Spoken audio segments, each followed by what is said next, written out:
Dear students, आज मैं आपको अकाउंटिंग रेशियो का टॉपिक सॉल्वेंसी रेशियो एक्सप्लेन करने जा रहा हूं।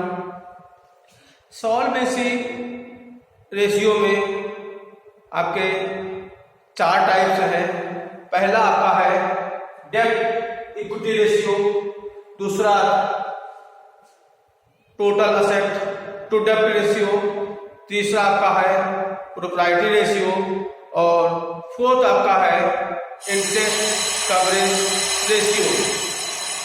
ये चारों रेशियो मैं आपको आज एक्सप्लेन कर रहा हूं। जो आपका सॉल्वेंसी रेशियो है, इसको निकालने के लिए मैंने एक शॉर्टकट मेथड अप्लाई किया है।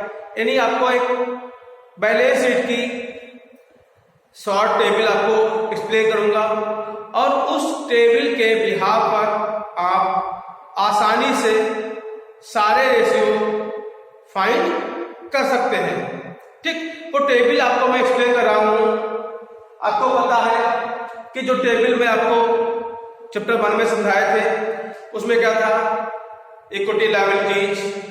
उसके अंदर आपके मेन 3 टॉपिक थे, share holders fund, non current liabilities और करंट लायबिलिटीज, और उसका टोटल आता था। इसी तरह से असेट्स के अंदर आपके जो टॉपिक थे वो थे non current asset, non current investment और करंट असेट, इसका भी टोटल।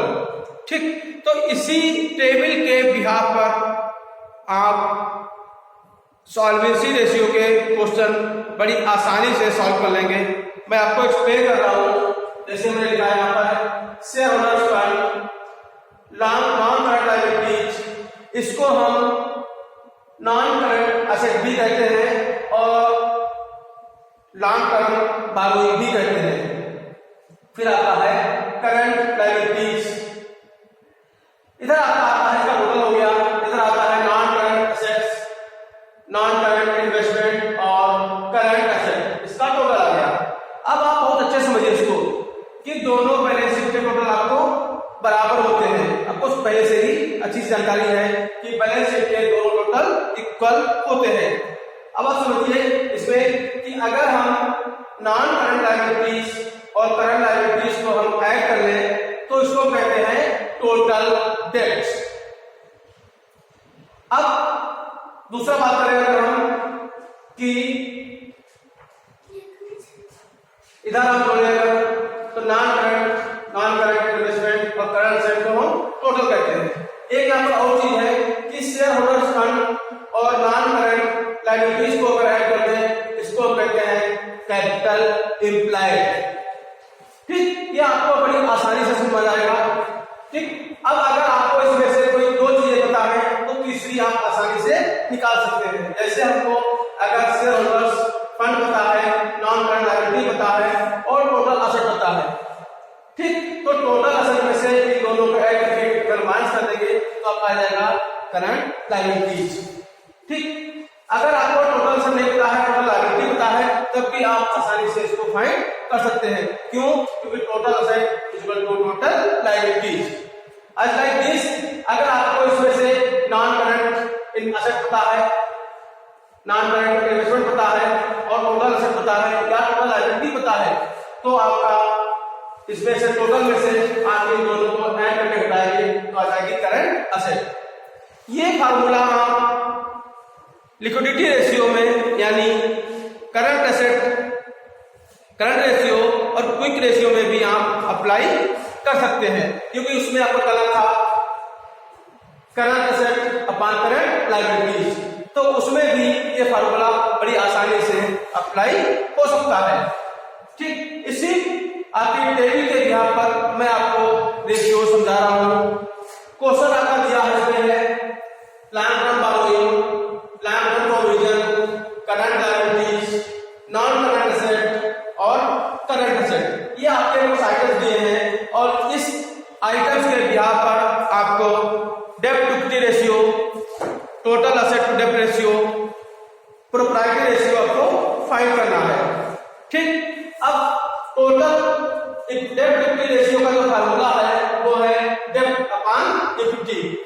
डेब्ट को हम कहते हैं बेटा है लॉन्ग टर्म डेब्ट या नॉन करंट लायबिलिटीज। ये आप अच्छे से रखिएगा, डेब्ट को कहते हैं हमें नॉन करंट लायबिलिटीज या लॉन्ग टर्म बोरोइंग। तो आपको यहां पर दिया है long term borrowing and long term provision. अगर इन दोनों को ऐड कर दें तो हमारा हो जाएगा डेब्ट। क्या हो जाएगा हमारा? डेब्ट। ठीक, तो हमने फार्मूला देखिए, इसमें आपको फार्मूला अगर लर्न ना करें तब भी आप बहुत आसानी से इसको सॉल्व कर सकते हैं। आपका रेशियो के अकॉर्डिंग डेब्ट इक्विटी रेशियो, तो पर डेब्ट ऊपर आ गया, इक्विटी नीचे आ गया, तो आपका ये रेशियो बन गया डेब्ट अपॉन इक्विटी। अब निकालिए आपने डेब्ट, क्या हमने फार्मूला बना दिया लॉन्ग टर्म बोरोइंग और लॉन्ग टर्म प्रोविजन को ऐड किया तो आपका आ गया आपका डेब्ट। ठीक, इसी तरह से हमको क्या चाहिए? इक्विटी।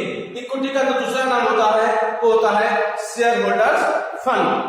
अब आपको पता है कि शेयर होल्डर्स फंड को जानकारी नहीं है, लेकिन हमको लॉन्ग टर्म बोरोइंग पता है, लॉन्ग टर्म प्रोविजन पता है और करंट लायबिलिटी पता है। यानी आपको नॉन करंट लायबिलिटी पता है और करंट लायबिलिटी पता है, और आपको इसमें नॉन करंट एसेट पता है और करंट एसेट पता है।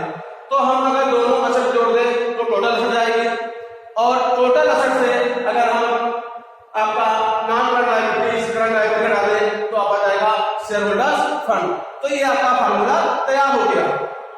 क्या किया हमने? Equity equal to non current asset plus current asset, फिर ब्रैकेट में दिया हमने माइनस करके long term borrowing plus long term provision plus current liabilities. ये फार्मूले आपको लर्न करने की जरूरत नहीं है, केवल आप इस टेबल को समझ लीजिए और बड़ी आसानी से आपके फार्मूले सेल्फ बन जाएंगे। तो इस तरह से हमारा निकल गया इक्विटी।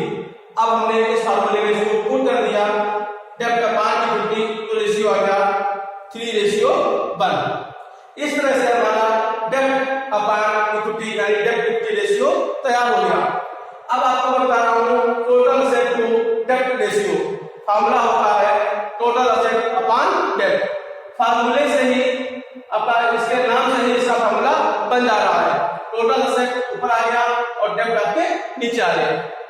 अब अकॉर्डिंग टू क्वेश्चन आपको नॉन करंट एसेट पता है और करंट एसेट पता है, तो फार्मूला हो गया total asset equal to non current asset plus current asset. दोनों को ऐड किया तो आपके आ गई टोटल एसेट। आफ्टर दैट हमें डेब्ट निकालना है, डेब्ट आपको निकलवा चुके हैं, लॉन्ग टर्म बोरोइंग प्लस आपकी लॉन्ग टर्म प्रोविजन, तो आपके यहाँ आ गया डेब्ट। ये आपका ऑलरेडी क्वेश्चन था 1,50,000। हमने फार्मूले में इसको पुट किया और जो आंसर आ गया 1.5:1। ये आपको अच्छे से याद रखना चाहिए कि जो नीचे वाला पॉइंट है वो हमेशा बन ही आएगा।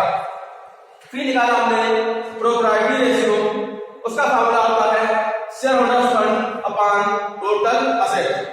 अब shareholder fund means equity, you have to calculate equity already, है ना। हम इक्विटी निकाल चुके हैं पहले से, वो आई थी हमारी 50,000 और टोटल एसेट हम निकाल चुके थे, वो आपकी आई थी 2,25,000। ठीक, आप अगर निकालना चाहें तो फिर से निकाल सकते हैं।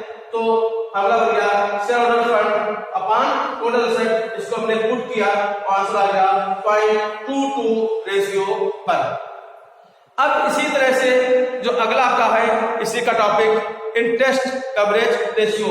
इसका जो फार्मूला होता है वो होता है profit before interest and tax upon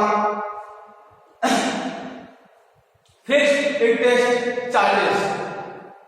ये जो आंसर आएगा उसका वो आएगा टाइम्स में। ठीक, तो आपको जो क्वेश्चन में दिया हुआ है वो दिया है प्रॉफिट आफ्टर टैक्स और टैक्स की रेट दिया है और 12% डिवेंचर। अब आप समझिए कि प्रॉफिट बिफोर अगर टैक्स दिया होता तो हम आसानी से क्वेश्चन को सॉल्व कर लेते, लेकिन क्वेश्चन में दे रखा है प्रॉफिट आफ्टर टैक्स। आपको चाहिए क्या? Profit before tax. ठीक, और यहाँ पर लिखा है फिक्स्ड इंटरेस्ट चार्जेस। इसका मतलब ये होता है कि जो भी हमारी लॉन्ग टर्म लायबिलिटीज होंगी यानी एनसीएल होंगी, जो भी हमारी लॉन्ग टर्म लायबिलिटीज होंगी, चाहे 1 हो चाहे 2 हो चाहे वो 3 हो, जैसे डिवेंचर्स है, लोन्स है, ठीक, इस तरह से उन पर जो भी इंटरेस्ट आएगा वो आपको यहाँ पर पुट करना है। लॉन्ग टर्म लायबिलिटीज पर जो इंटरेस्ट निकलता है वो आपको नीचे लिखना है और यही इंटरेस्ट आपको ऊपर भी ऐड करना है। जैसे हमने निकाला है, हमने इसमें एज्यूम कर लिया कि let the profit before tax equal to 100। क्यों? क्योंकि हमको पता नहीं है कि प्रॉफिट बिफोर टैक्स कितना है। हमें प्रॉफिट आफ्टर टैक्स पता है, तो प्रॉफिट आफ्टर टैक्स निकालने के लिए, प्रॉफिट बिफोर टैक्स निकालने के लिए हमें एज्यूम करना पड़ा 100। टैक्स रेट रखा हमने 40%। अगर 100 का 40% निकालेंगे तो आ जाएगा 40 रुपीज। फिर हमने निकाला profit after tax 100 minus 40 equal to 60। यानी जब हमने एज्यूम करके निकाला तो प्रॉफिट आफ्टर टैक्स कितना आया? 100। अब इसको हमने निकाल दिया कि profit after tax is 100, then profit before tax 100, sorry profit after tax is 60, then profit before tax 100, then profit after tax कितना निकाला हमने? 6 लाख। तो निकाल दिया हमने profit before tax 6 lakh into 100/60, तो आ गया 10 लाख। अब इसमें 12% डिविजन दिए हैं 40 लाख के। इस पर जब हम इंटरेस्ट निकालेंगे, ये तो आया था केवल प्रॉफिट बिफोर टैक्स और फार्मूले था profit before interest and tax. आपको इसमें अभी इंटरेस्ट क्या करना है? ऐड करना है। और वो इंटरेस्ट कौन सा होगा? जो लॉन्ग टर्म लायबिलिटीज पर इंटरेस्ट निकलेगा वही इसमें ऊपर ऐड होगा और वही आपका अमाउंट उसके नीचे भी लिखा जाएगा। ठीक, तो हमने निकाल लिया प्लस इंटरेस्ट 40 लाख निकाला हमने 12%, तो आ गया 4,80,000।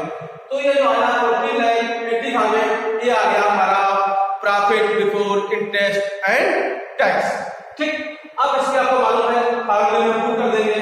फार्मूला था profit before interest and tax that is 40,80,000 and fixed interest charges that is also 4,80,000। जो हमने इंटरेस्ट यहाँ पर कैलकुलेट किया था वही आपका नीचे आ जाएगा और इसको हमने डिवाइड कर दिया तो आ गया 3.08 टाइम्स। ये जो इंटरेस्ट डबल रेशियो है ये आपका टाइम्स में आएगा। इस तरह से ये आपका सॉल्वेंसी रेशियो क्लियर हो गया। इसमें आपको हमने एक टेबल सिखाई है, उस टेबल के बिहार पर आप बहुत आसानी से आपका सॉल्वेंसी रेशियो फाइंड कर सकते हैं। इसी टेबल से आप liquidity ratio, means current ratio और क्विक रेशियो भी फाइंड कर सकते हैं। नेक्स्ट वीडियो में मैं आपको बताऊंगा कि how can calculate the activity ratio.